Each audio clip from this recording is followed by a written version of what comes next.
हर हर महादेव। ओम नमः शिवाय। मैं सीता प्रजापति आज लेके आई हूँ 16 सोमवार व्रत कथा। यह कथा इस प्रकार है। मर्त्य लोक में विवाह करने की इच्छा करके एक समय श्री भूतनाथ महादेव जी माता पार्वती के साथ पधारे। वहां पर भ्रमण करते करते वेदांतगत अमरावती नामक की अति रमणीक नगरी में पहुँचे। अमरावती नगरी अमरपुरी के दर से सब प्रकार के सुखों से परिपूर्ण थी। उसमें वहाँ के महाराज का बनाया हुआ अति रमणीक शिव का मंदिर बना था। उसमें भगवान शंकर भगवती पार्वती के साथ निवास करने लगे। एक समय माता पार्वती प्राणपति को प्रसन्न देख के मनोविनोद करने की इच्छा से बोली, हे नाथ, आज तो हम दोनों चौरस खेलें। शिवजी ने प्राण प्रिय की बात मानकर चौरस खेलने लगे। उसी समय इस स्थान पर मंदिर का पुजारी ब्राह्मण मंदिर में पूजा करने को आया। माता ने ब्राह्मण से प्रश्न किया, पुजारी जी बताओ कि इस बाजी में दोनों में किसकी जीत होगी। ब्राह्मण बिना विचारे ही शीघ्र बोल पड़ा कि महादेव जी की जीत होगी। थोड़ी देर में बाजी समाप्त हो गई और पार्वती जी की विजय हुई। अब तो पार्वती जी ब्राह्मण को झूठा बोलने के अपराध के कारण श्राप देने को उद्यत हुई। तब महादेव जी ने पार्वती जी को बहुत समझाया, परंतु उन्होंने ब्राह्मण को कोढ़हीन का श्राप दे दिया।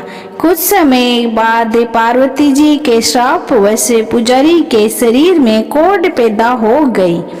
इस प्रकार पुजारी जी अनेक प्रकार से दुखी रहने लगा। इस तरह के कष्ट भोगते हुए जब बहुत दिन हो गए तो वे देवलोक की अप्सराएं शिवजी की पूजा करने उसी मंदिर में पधारी और पुजारी जी के कष्ट को देख बड़े दया भाव से उससे रोगी होने का कारण पूछने लगी। पुजारी जी ने निसंकोच सब बातें उनसे कह दी। वे अप्सराएं बोली, हे पुजारी, सब बातें उनसे कह दी, अब तुम अधिक दुखी मत होना। भगवान शिव जी तुम्हारे कष्ट को दूर करें देंगे। तुम सब बातों में श्रेष्ठ 16 सोमवार का व्रत भक्ति भाव से करो।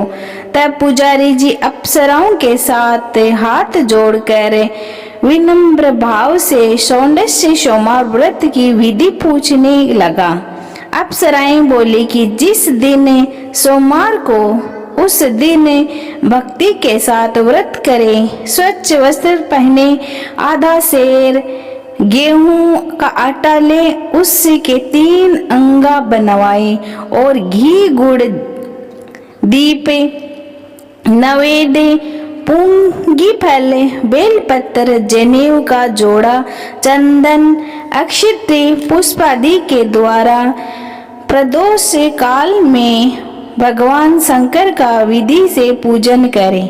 तत्पश्चात अंगों में से एक शिवजी को अर्पण करें, बाकी 2 को शिवजी का प्रसाद समझकर उपस्थित जनों में बांट दें और आप भी प्रसाद पावे। इस विधि से 16 सोमवार व्रत करें। तत्पश्चात शस्त्र हवे सोमवार के दिन पाव सेर पवित्र गेहूं के आटे की बाटी बनवावे। तदनुसार घी को और गुड़ मिलाकर चूरमा बनावे और शिवजी को भोग लगाकर उपस्थित भक्तों में बांटे। पीछे आप सकुमुट प्रसादी ले तो भगवान शिव जी की कृपा से उसके मनोरथ पूर्ण हो जाते हैं। ऐसा कहकर अप्सराएं स्वर्गलोक को चली गई। ब्राह्मण ने यथाविधि सौंदर्य सोमवार व्रत किया तथा भगवान शिव जी की कृपा से रोग मुक्त होकर आनंद से रहने लगा। कुछ दिन बाद जब फिर शिव जी और पार्वती जी उसी मंदिर में पधारे, तब ब्राह्मण को निरोग देखकर पार्वती ने ब्राह्मण से रोग मुक्त होने का कारण पूछा, तो ब्राह्मण ने 16 सोमवार का व्रत कथा सुनाई। तब तो पार्वती जी अति प्रसन्न होकर ब्राह्मण से व्रत की विधि पूछकर व्रत करने को तैयार हुई। व्रत करने के बाद उनकी मनोकामना पूर्ण हुई तथा उनके रूठे पुत्र स्वामी कार्तिकेय स्वयं माता के आज्ञाकारी हुए। परंतु कार्तिकेय जी को अपने विचार परिवर्तन का रहस्य जानने की इच्छा हुई और माता से बोले, हे माता जी, आपने ऐसा कौन सा उपाय किया जिससे मेरा मन आपकी ओर आकर्षित हुआ। तब पार्वती जी ने वही सौंदर्य से सोमवार व्रत कथा उनको सुनाई। स्वामी कार्तिकेय जी बोले कि इस व्रत को मैं भी करूंगा, क्योंकि मेरा प्रिय मित्र ब्राह्मण दुखी दिल से प्रदेश गया है, हमें उससे मिलने की बहुत इच्छा है। कार्तिकेय जी ने भी इस व्रत को किया और उनका प्रिय मित्र मिल गया। मित्र ने इससे आकस्मिक मिलन का भेद कार्तिकेय जी से पूछा, तो वे बोले, हे मित्र, हमने तुम्हारे मिलने की इच्छा करके 16 सोमवार का व्रत किया था। अब तो ब्राह्मण मित्र को भी अपने विवाह की बड़ी इच्छा हुई। कार्तिकेय जी से व्रत की विधि पूछी और यथाविधि व्रत किया। व्रत के प्रभाव से जब वह किसी कार्यवश विदेश गया तो वहां के राजा की लड़की का स्वयंवर था। राजा ने प्रण किया था कि जिससे राजकुमार के गले में सब प्रकार संगृत हथनी माला डालेगी, मैं उसी के साथ प्यारी पुत्री का विवाह कर दूंगा। शिवजी की कृपा से ब्राह्मण की स्वयंवर देखने की इच्छा से राजसभा में एक और बैठे गए। नित्य समय ए पर हथनी आई और उसने यममाला उस ब्राह्मण के गले में डाल दी। राजा की प्रतिज्ञा के अनुसार बड़ी धूमधाम के कन्या का विवाह उस ब्राह्मण के साथ कर दिया और ब्राह्मण को बहुत सा धन और सम्मान देकर संतुष्ट किया। ब्राह्मण सुंदर राजकन्या पाकर सुख से जीवन व्यतीत करने लगा। एक दिन राजकन्या ने अपने पति से प्रश्न किया, हे प्राणनाथ, आपने ऐसा कौन सा भारी पुण्य किया जिसके प्रभाव से हथनी ने सब राजकुमारों को छोड़कर आपको वरण किया। ब्राह्मण बोला, हे प्राणी प्रिय, मैंने अपने मित्र कार्तिकेय जी के कथा अनुसार 16 सोमवार का व्रत किया था, जिसके प्रभाव से मुझे तुम जैसी सर्वरूपवान लक्ष्मी की प्राप्ति हुई। व्रत की प्रतिमा को सुनकर राजकन्या को बड़ा आश्चर्य हुआ और वह भी अपने पुत्र की कामना को व्रत करने लगी। शिवजी की दया से उसके गर्भ से एक अति सुंदर सुशील धर्मात्मा और विद्वान पुत्र उत्पन्न हुआ। माता पिता दोनों उस देव पुत्र को पाकर अति प्रसन्न हुए और उसका पालन लालन पालन भले प्रकार से करने लगी। जब पुत्र समझदार हुआ तो एक दिन अपनी माता से प्रश्न किया कि माँ, तूने कौन सा तप किया जो मेरे जैसा पुत्र तेरे गर्भ से उत्पन्न हुआ। माता ने पुत्र का प्रबल मनोरथ जान के अपने किए हुए 16 सोमवार व्रत को विधि सहित पुत्र के सम्मुख प्रकट किया। पुत्र ने ऐसे सरल व्रत को सब तरह के मनोरथ पूर्ण करने वाला सुना तो वह भी इस व्रत को राज्य अधिकार पाने की इच्छा से हर सोमवार को यथाविधि व्रत करने लगा। उस समय एक देश के वृद्ध राजा के दूतों ने आकर उसको एक राजकन्या के लिए वरण किया।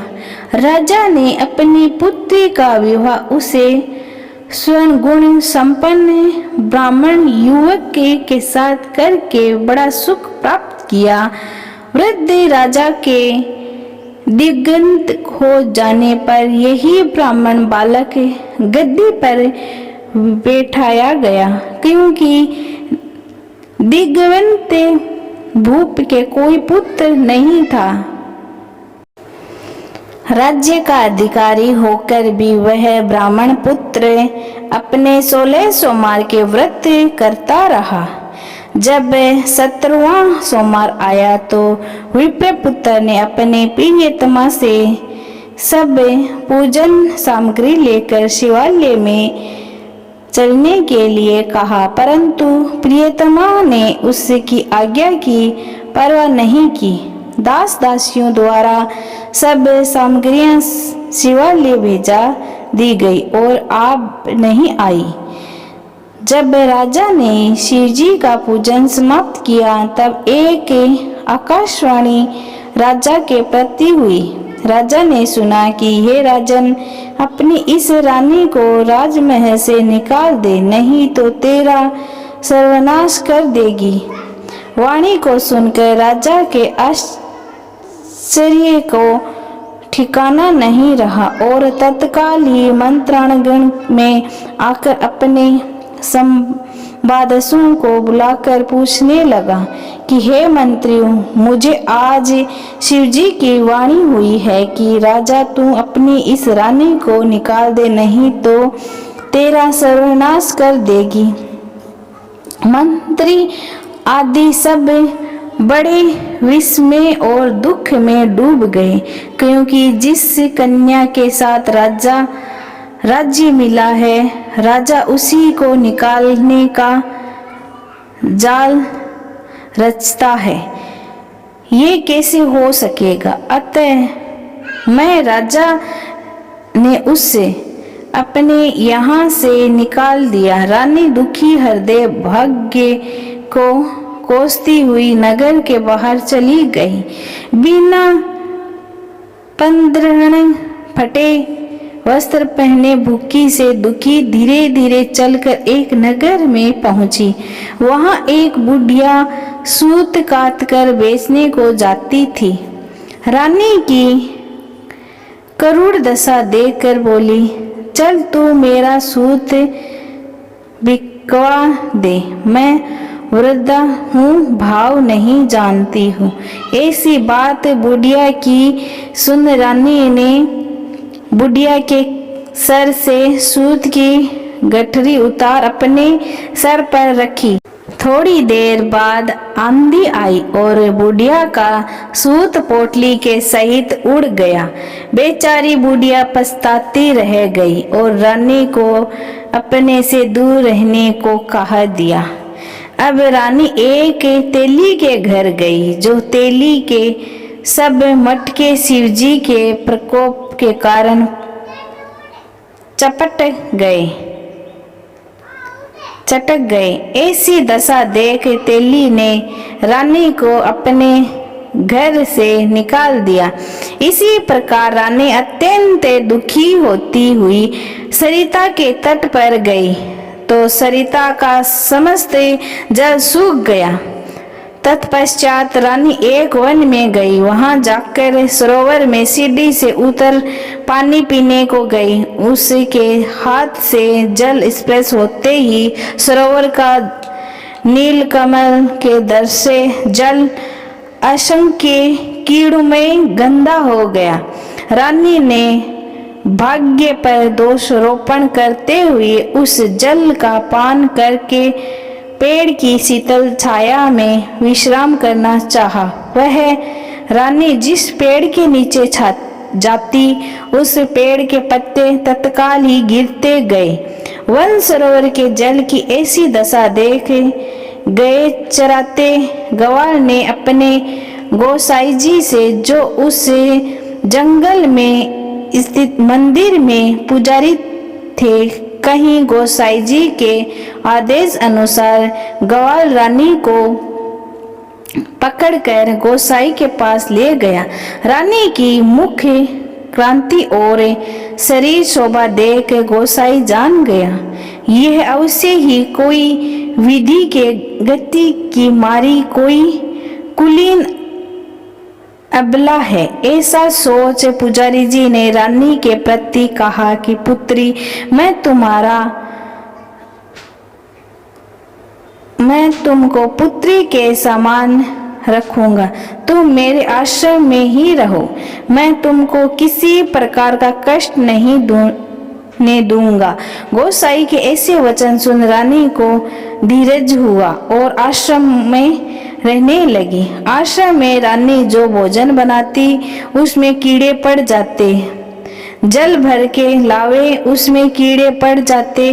अब तो गोसाई जी भी दुखी हुए और रानी से बोले कि हे बेटी, तेरे पर कौन से देवता का कोप है जिसे तेरी ऐसी दशा है। पुजारी जी बात सुन रानी ने शिव जी की पूजा करने न जाने की कथा सुनाई तो पुजारी जी शिव जी महाराज की अनेक प्रकार की स्तुति करते हुए रानी के प्रति बोल की पुत्री, तुम सब मनोरथों के पूर्ण करने वाली 16 सोमवार व्रत को करो। उसके प्रभाव से अपने कष्ट से मुक्त हो जाओगी। गोसाई की बात सुन रानी ने 16 सोमवार व्रत को विधिवत प्रसन्न पूर्वक संपन्न किया और 17वें सोमवार को पूजन के प्रभाव से राजा के हृदय में विचार उत्पन्न हुआ कि रानी को गए बहुत समय व्यतीत हो गया है, न जाने कहाँ भटकती होगी, ढूंढना चाहा। ये सोच रानी को तलाश करने चारों दिशाओं में दूत भेजे।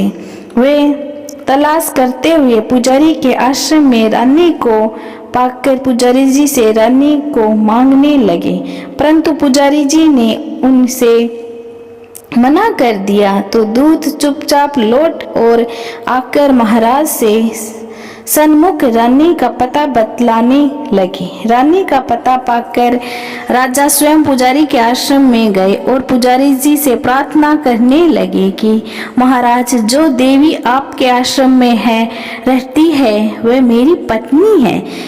शिवजी के कोप से मैंने इसको त्याग दिया था, अब इस पर से शिवजी का कोप शांत हो गया है, इसीलिए मैं इसे लेवाने आया हूँ। आप इसे मेरे साथ चलने की आज्ञा दीजिए।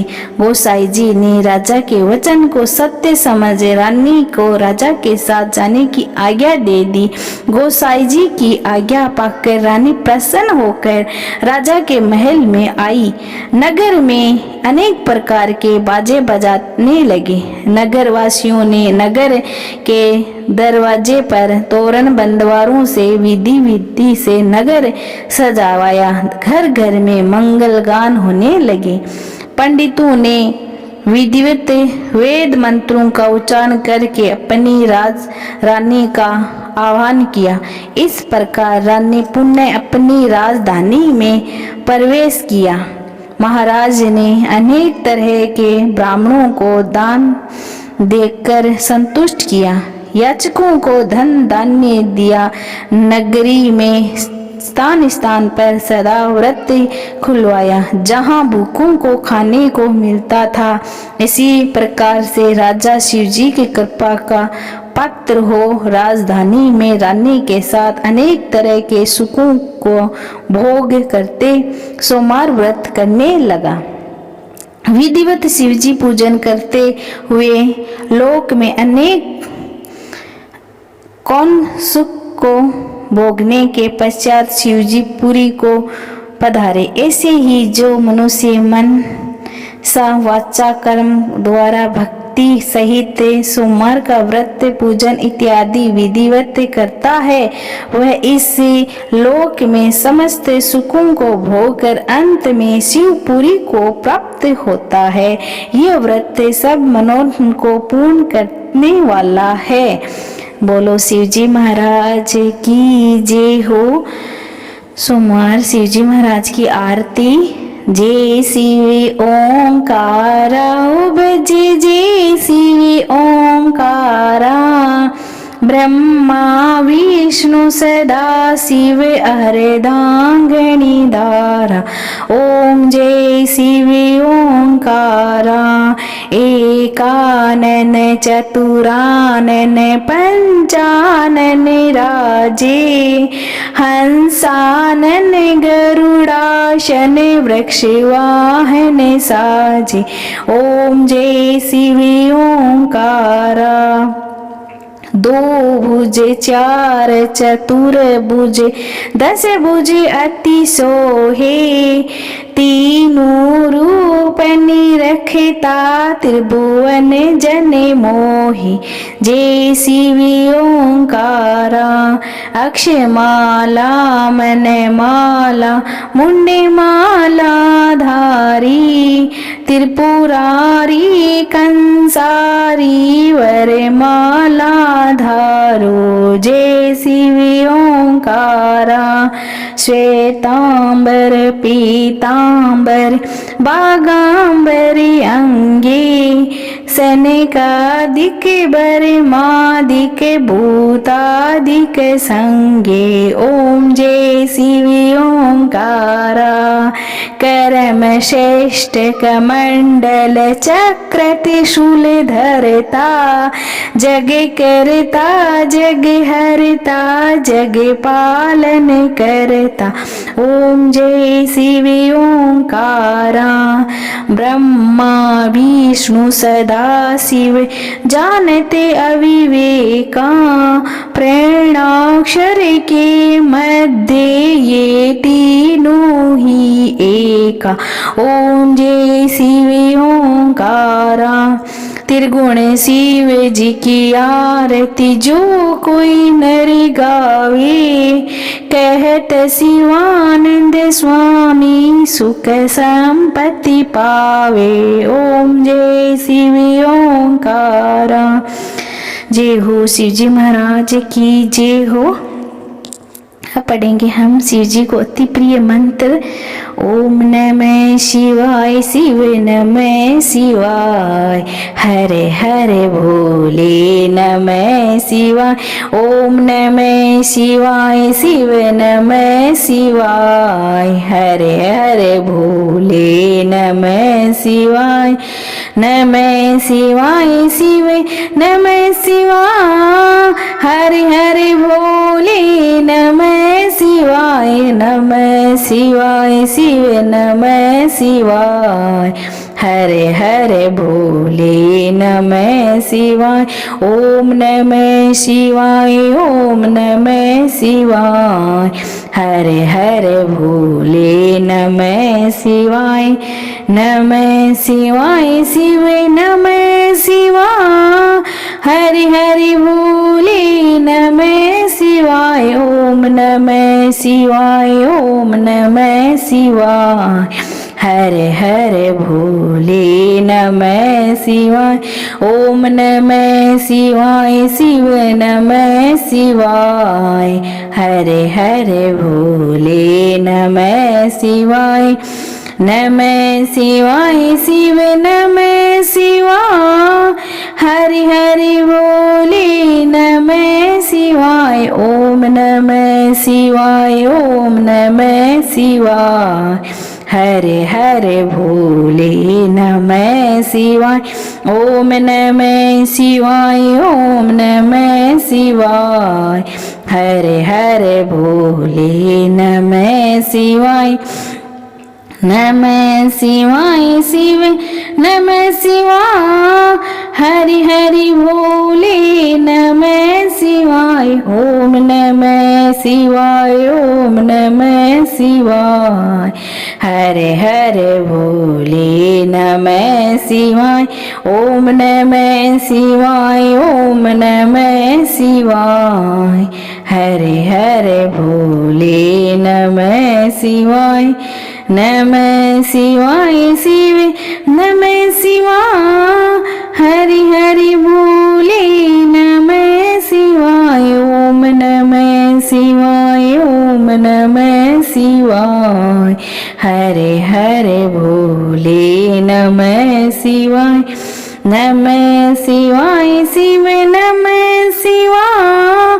हरि हरि भोले नमः शिवाय ओम नमः शिवाय ओम नमः शिवाय।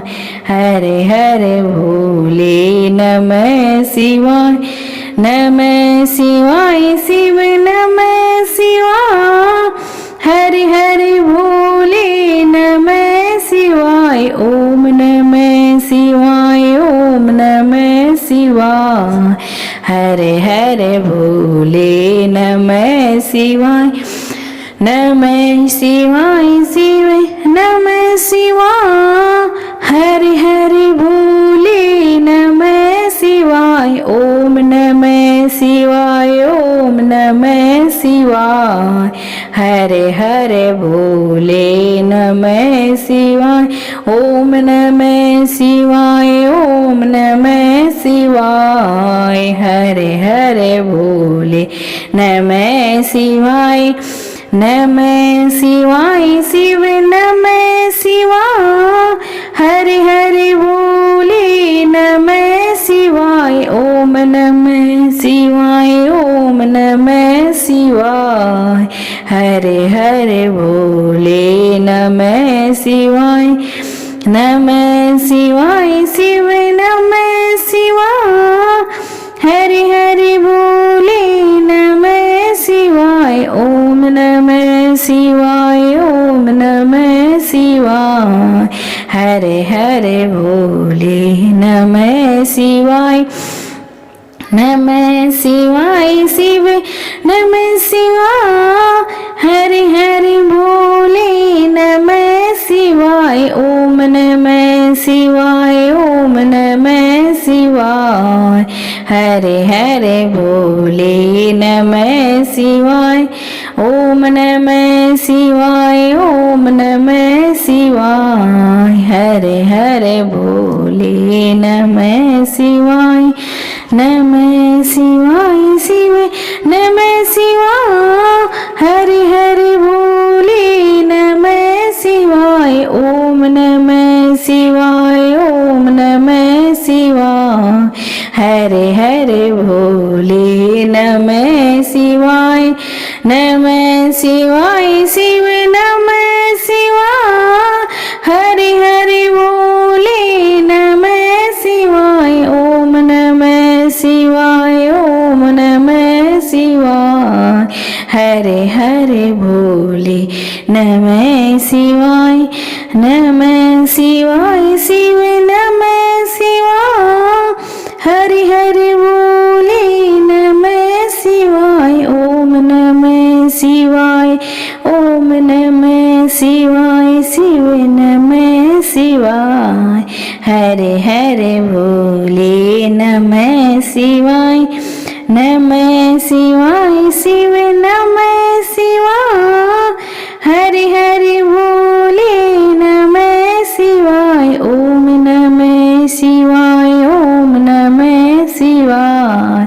हरे हरे भोले नमः शिवाय ओम नमः शिवाय ओम नमः शिवाय।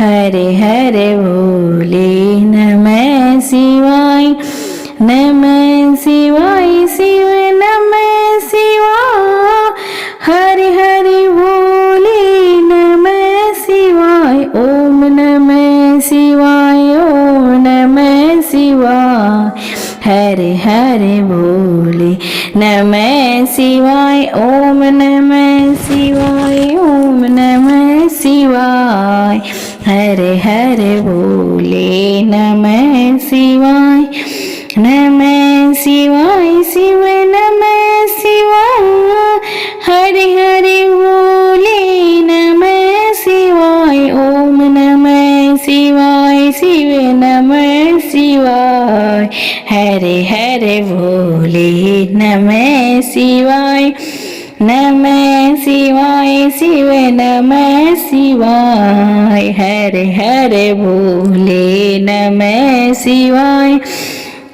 नमः शिवाय शिव नमः शिवाय हरे हरे बोले नमः शिवाय ओम नमः शिवाय शिव नमः शिवाय हरे हरे बोले नमः शिवाय नमः शिवाय शिव नमः शिवाय हरे हरे बोले नमः शिवाय ओम नमः शिवाय ओम नमः शिवाय हरे हरे बोले नमः शिवाय नमः शिवाय शिव नमः शिवाय हरे हरे बोले नमः शिवाय ओम नमः शिवाय ओम नमः शिवाय हरे हरे बोले नमः शिवाय ओम नमः शिवाय ओम नमः शिवाय हरे हरे बोले नमः शिवाय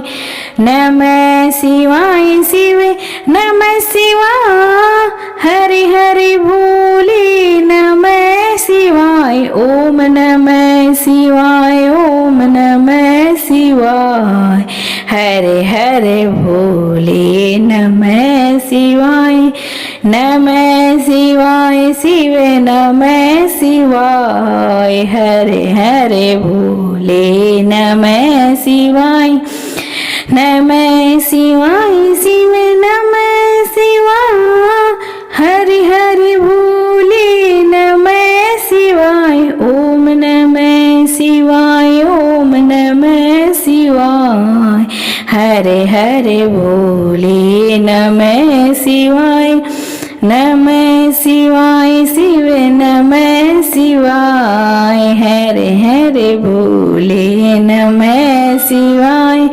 नमः शिवाय शिव नमः शिवाय हरे हरे बोले नमः शिवाय ओम नमः शिवाय शिव नमः शिवाय हरे हरे बोले नमः शिवाय नमः शिवाय शिव नमः शिवाय हरे हरे बोले नमः शिवाय ओम नमः शिवाय ओम नमः शिवाय हरे हरे बोले नमः शिवाय नमः शिवाय शिव नमः शिवाय हरे हरे बोले नमः शिवाय ओम नमः शिवाय शिव नमः शिवाय हरे हरे बोले नमः शिवाय ओम नमः शिवाय शिव नमः शिवाय हरे हरे बोले नमः शिवाय ओम नमः शिवाय शिव नमः शिवाय हरे हरे बोले नमः शिवाय ओम नमः शिवाय शिव नमः शिवाय हरे हरे बोले नमः शिवाय ओम नमः शिवाय शिव नमः शिवाय हरे हरे बोले नमः शिवाय नमः शिवाय शिव नमः शिवाय हरे हरे बोले नमः शिवाय ओम नमः हरे हरे भोले नमः।